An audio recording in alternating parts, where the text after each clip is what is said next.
నమస్తే, welcome to JP news. రానున్న ఎన్నికల సందర్భంగా ఎన్నికల సంఘం నిర్వహించిన సర్ కార్యక్రమాన్ని దిగ్విజయంగా పూర్తి చేసుకుంటూ వస్తున్నారు. ఈ సర్ కార్యక్రమాన్ని ఈ నెల 15వ తారీఖు వరకు పూర్తిగా నిర్వహించారు. కానీ కొన్ని ఎక్కడ తప్పులు ఉప్పులు పోయి ఉంటాయో, కొన్ని ఓటర్ల జాబితాల లిస్టులో చేరుంటాయో లేదో అని చెప్పేసి మళ్ళా సర్ కార్యక్రమాన్ని ఈ నెల 24వ తారీఖు వరకు నిర్వహించారు. అంతేకాకుండా మన వెంకటగిరి నియోజకవర్గంలోని 7 మండలాల్లో సర్ కార్యక్రమాన్ని దిగ్విజయంగానే పూర్తి చేశారని చెప్పవచ్చు. కానీ ఒక్కొక్క మండలంలో సంబంధించి జనాభా లిస్టు ఎంతవరకు ఉండారనేది తెలుసుకుంటాం. కలువాయి మండలం 37,721 మంది ఓటర్లు ఉన్నారు. రాపూర్ మండలం 40,693 ఓటర్ల లిస్టు ఉంది. సైదాపురం 39,863 ఓటర్ల లిస్టు ఉంది. బాలాయపల్లి 27,783 ఓటర్ల లిస్టులు ఉన్నారు. డక్కిలి 33,435 మంది ఓటర్ల లిస్టు ఉన్నారు. వెంకటగిరి టౌన్ 44,643 ఓటర్ల లిస్టు ఉన్నారు. వెంకటగిరి రూరల్ 21,643. అంటే ఈ రెండు కలిపి అంటే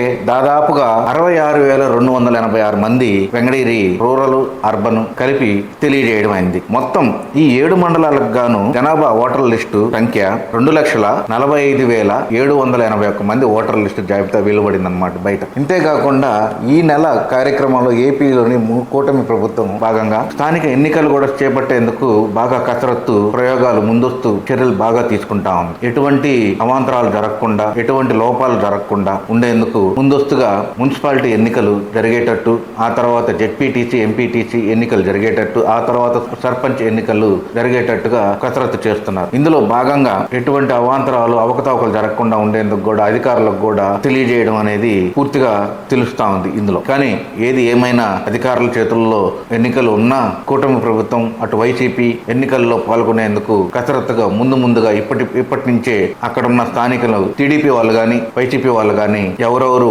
పోటీ చేయాలనేది ఇప్పుడే నిర్ణయాలు తీసుకుంటున్నట్టు విషయం వెలువడుతుంది. మొదట మున్సిపల్ ఎన్నికలు సెప్టెంబర్ 2వ వారం నుండి ఎన్నికలు జరిగేటట్టు వార్తలు వినిపిస్తున్నాయి. ఆ తర్వాత అక్టోబర్లో జెడ్పీటీసీ ఎంపీటీసీ ఎన్నికలు, ఆ తర్వాత సర్పంచ్ ఎన్నికలు జరిగేటట్టు పూర్తి వివరాలు వెలువడుతున్నాయి. ఈ సర్ కార్యక్రమంలో భాగంగా దీంట్లోని ఓటర్ల లిస్టులో ఎంతమంది చనిపోయిన వారు ఉన్నారు, కొంతమంది లిస్టులోంచి తీసేయాల్సిన వాళ్ళు ఉన్నారు, కొంతమంది చేర్చబడిన వాళ్ళు ఉన్నారు, కొంతమంది పేర్లు ఎక్కకుండా ఉండే వాళ్ళవి ఇలాంటివి ఉంటాయి. కాబట్టి సర్ కార్యక్రమాన్ని ఈ నెల 24వ తారీఖు వరకు పొడిగించడం జరిగింది. ఈ అవకాశాన్ని ప్రతి ఒక్కరూ సద్వినియోగం చేసుకుంటే ఓటు హక్కు మన జన్మ సద్వినియోగం చేసుకోవడం మంచిదని తెలియజేస్తున్నాం.